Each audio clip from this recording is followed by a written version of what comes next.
Assalamualaikum warahmatullahi wabarakatuh. Waalaikumsalam warahmatullahi wabarakatuh. Alhamdulillah, innal hamdalillah nahmaduhu wa nasta'inuhu wa nastaghfiruh wa na'udzu billahi min shururi anfusina wa min sayyiati a'malina. May yahdihillahu fala mudilla lahu wa may yudlilhu fala hadiya lahu. Asyhadu an la ilaha illallah biwahdaniyah wa asyhadu anna Muhammadan abduhu wa rasuluh la nabiyya wa rasulullah ba'da wa qala Allah ta'ala fil kitabihil karim ya ayyuhalladzina amanu taqullaha haqqa tuqatih wa la tamutunna illa wa antum muslimun. Ikhwan wa ikhwah fillah rahimani rahimakumullah ta'ala jami'an. Ahlu ta'lim yang semoga senantiasa dirahmati oleh Allah Subhanahu wa ta'ala. Alhamdulillah, segala puja dan pujian tentunya milik Allah, untuk Allah dan karena Allah Subhanahu wa ta'ala. Dan kita berharap kepada Allah, semoga Allah memberikan keistiqomahan untuk mengikuti risalah Islam di atas titian jalan yang lurus. Allahumma amin amin ya rabbal alamin. Masih di bab yang kemarin, meneruskan bab yang kemarin, yaitu tentang sebab kufurnya manusia dengan meninggalkan agama mereka dan hulu terhadap orang-orang soleh. Di bab itu kalau tidak salah ya, gini Pak RT, sampai kepada yaitu perkataan Ibnu Abbas. Betul Pak RT? Halaman berapa berarti itu? Halaman 413 yang pegang buku, coba dilihat. Wafi sahih, dan disebutkan di dalam sahih an Ibnu Abbasin, dari Ibnu Abbas radhiyallahu anhuma, mudah-mudahan Allah meridai kepada beliau, Ibnu Abbas dan Abbas, fi qaulihi ta'ala, tentang firman Allah Subhanahu wa ta'ala, surat Nuh ayatnya 23. Jadi Ibnu Abbas berkata tentang firman Allah surat Nuh ayat 23, di mana Allah Subhanahu wa ta'ala dalam ayat tersebut berfirman, wa qalu la tadarunna alihatakum wala tadaruna wadda wala syu'ama wala yaghutha wa yamuqqa wa nasra. Mereka berkata, mereka yaitu kaumnya Nabi Nuh, jangan sekali-kali kalian meninggalkan Tuhan-Tuhan kalian. Kata mereka, jangan sekali-kali panjenengan meninggalkan Tuhan-Tuhan kalian, dan jangan sekali-kali pula engkau meninggalkan Tuhan Wadda, yaitu Tuhan Suwa. Jangan sekali-kali pula meninggalkan Tuhan Yahud, yaitu Ya'uq dan Nasr. Berarti ada 5 Tuhan pada masa itu: Wadda, Suwa, Yahud, Ya'uq, kemudian Nasr, tertuang di dalam firman Allah surat Nuh ayat 23. Qala, lantas beliau, yaitu Ibnu Abbas berkata, hadhihi asma'u rijali sholihina. Adapun Wada, Suwa, Yahus, Ya'uq, Nasr, ini adalah nama-nama laki-laki orang-orang soleh di zaman dulu. Min qaumin Nuh, yaitu yang hidup pada masa kaumnya Nabi Nuh.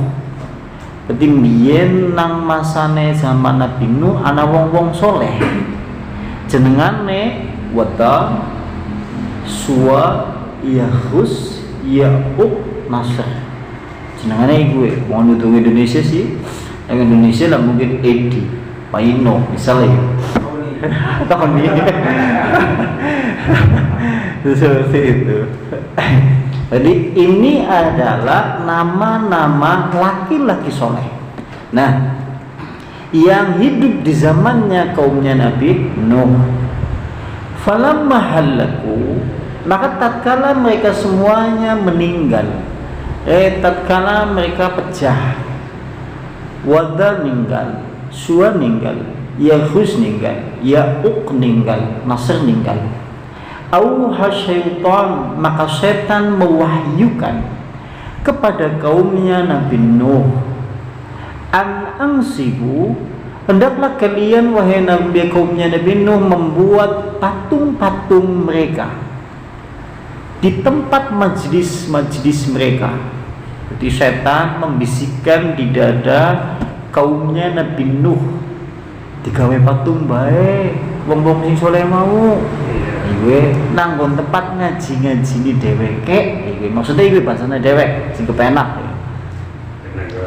Ya. Kemudian allati kanu yajlisuna fiha amsoba, di mana keadaan mereka sering bermajlis taklim, lantas kemudian di dalamnya buatkan patung-patung yang seperti mereka. Wasamuha bi asmaihim, dan berilah nama dengan nama-nama seperti nama mereka. Akhirnya fafangalu, akhirnya mereka kaumnya Nabi Nuh manut. Wong-wong soleh ninggal, akhirnya gue mengenang kebaikannya, kesolehannya, ketakwaannya.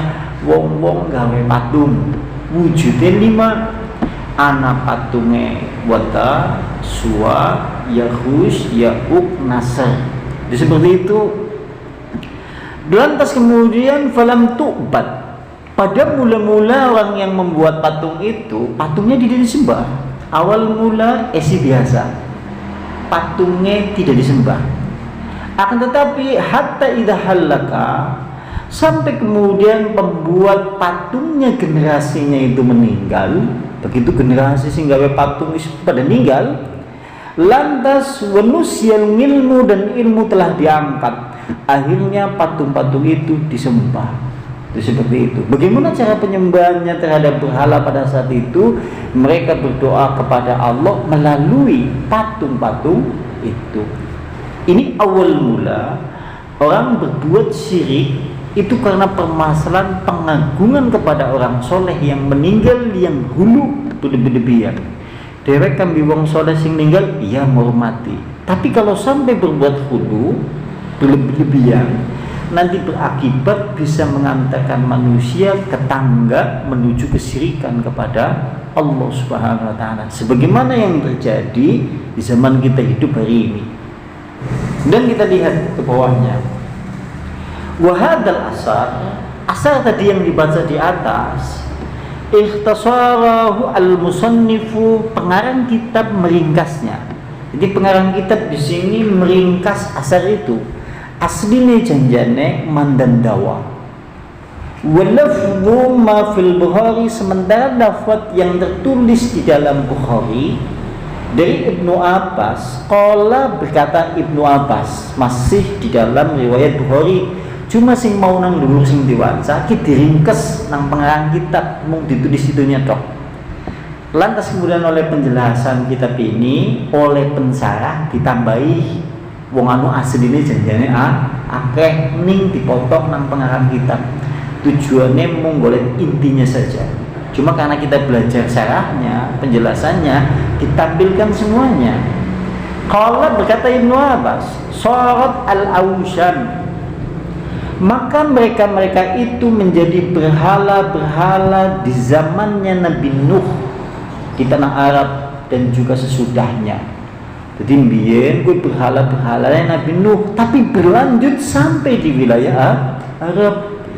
Setelahnya itu panjenengan sebelum di bab ini kita dulu pernah masuk di bab jenengane bab tabarruk, mencari berkah kepada pohon, batu, dan yang lain-lain di bab sebelumnya, yang pada notabene di dalam kitab itu di bab sebelumnya telah disinggung berhala-berhala di zaman jahiliyah. Contohnya diantaranya Lata. Lata ya pada baik mau wong lanang apikan, wonge awean gaweni roti dicampur minyak samin dengan daging lantas diberikan kepada orang yang jamaah haji. Begitu orangnya meninggal, maka tempatnya itu diabadikan.